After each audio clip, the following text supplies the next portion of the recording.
Olympus 25mm f1.2 is, beside Panasonic 42.5mm lens, currently the fastest autofocus lens in Micro Four Thirds system. Knowing how good Olympus lenses usually are, I had no doubt this one will perform good too, but as it turned out, this lens was even better than I expected. Let's start with formalities, and that means build quality. When held and operated, one can really feel this is a premium product. Lens is weather sealed like all Olympus lenses from their professional series. It is dominated by wide focusing ring. It can be pulled down to engage manual focus, and then it reveals focusing scale. Interestingly, focusing is electronic. Focus by wire, but it is executed in such manner that it feels like mechanically linked focusing. I like the fact that you can preset certain distance by manual focus, return to autofocus, use the camera, but once you pull back manual focus ring, the lens will jump to previously adjusted focusing distance. It is also possible to use manual focus by engaging it from menu system without pulling back focus ring if that is what you prefer. When selected in menu system, lens also operates in full-time manual mode. The lens does not extend nor the front element rotates when focusing. All focus action is internal. On the left side there is LFN button whose function can be customized in the camera. Lens hood is bundled with the lens and it can be reversed. In this position it is a bit hard to engage manual focus, but still is possible with little effort. At around 440 grams it can be regarded as a bit heavy for Micro Four Thirds system, but still relatively light and small considering it has f1.2 aperture. Compared in size, it is almost identical to 12 to 40mm lens. With 19 elements in 14 groups, this is one of the most complex prime lenses around. As for image quality tests, I will start with what everyone looking at this lens is the most interested at. How does it work wide open at f1.2? Well, it's bloody perfect. I was astounded by wide open performance in every aspect, but mostly how good the contrast is. This lens is sharp wide open, and a bit later, when I show you comparison with 12 to 40mm lens, which is also regarded as excellent performer, you will actually realize how much better 25mm is. I tested this lens on the new Olympus EM1 Mark II and it produced sharpest results between f2.8 and f5.6. At f2 and f8 it looks almost identical, maybe just by a tiny fraction less sharp. f1.2 is surprisingly good, but even stopped down to f1.4 I could notice more details being rendered. At f11 diffraction kicks in and f16 looks the worst. Even wide open f1.2 looks better. Corner performance is excellent. Wider than f2 it is a bit blurred but completely usable. f2 shows significant improvement and best results are between f2.8 and f8.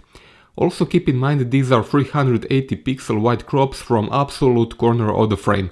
I don't know who will shoot at f1.2 and complain about corner performance. Still, you can do it with this lens, it won't let you down. It is maybe a bit hard to notice differences over YouTube, so head over to my blog where you can download these samples and pixel peep them until your eyeballs fall out. And now comparison with 12 to 40 Pro lens. As you can see, 25mm destroys it. I mean, 12 to 40 is an excellent performer, but 25mm prime is in a different league altogether. In fact, this lens wide open at f1.2 delivers better resolution and contrast than 12 to 40 at f2.8. This is how good it is. Focus shift is not an issue with this lens. I noticed maybe a small amount of shift to the back at f2 and 2.8, but not in a way it would be important in real life. You see, some lenses move focus plane so much when stopped down that the position which was focused onto falls completely out of focus. This lens always keeps focus position sharp. 25mm lens shows some focus breathing, but it is not very evident. There are far worse lenses in this regard. Those who are not aware of focus breathing as a lens design problem will probably never notice it. Lateral chromatic aberrations are almost non-existent, and that is not a surprise given the fact they are corrected in camera even in RAW files. A little bit of purple fringing can be observed, but it is extremely low and clearly visible only when zoomed beyond 100% magnification, and is usually easily removed in post-process, so in this regard results are perfect. Longitudinal chromatic aberrations are seen wide open, significantly improve at f2.8 and disappear completely at f5.6. Interestingly, this is visible almost only under test conditions. I wasn't even aware of it from real-life samples until I took test shot series on a piece of paper. Distortion is almost non-existent. In real-life conditions you will never notice it. This being f1.2 lens, someone will definitely be interested using it for astrophotography, so let's take a look at coma. Center performance is almost perfect, but corners do show a slightly elongated deformation. Still, I think this is quite acceptable. Once resized for web or printed up to A4, I don't think it will be visible at all. Wide open, light fall off is visible, but in real life use is not actually significant. f2 shows visible improvement, and at f2.8 disappears almost completely. f4 and beyond looks perfect. With the sun in the frame wide open, flare is hardly visible. I tried all positions and this is the worst I got. Also, notice how there is no perceptible loss of contrast. When stepped down to f2.8, it becomes quite more visible, but worst effect is when the sun is somewhere halfway to the corner of the frame. Once the sun leaves the frame, flare is almost gone. f8 shows similar results. It is the worst with the sun halfway to the corner, and once it reaches corner, things are well under control. Keep in mind all of this is shot without the lens hood to see worst case scenario, so with the sun just beyond the frame, lens will show no flare at all. I reviewed this lens on the latest top of the range EM1 Mark II and had no problems focusing. This lens is dead accurate, fully silent and almost instant. Bokeh is wonderful, soft and smooth. It's a pure joy to shoot this lens wide open. Autofocus lights are rendered really nicely. This lens will be a great choice for nighttime street portraits with city lights in the background. Closest focusing distance is 30 cm and maximum magnification only 0.1. This is not a macro lens, but it could be used for a solid close-up shot or two if needed.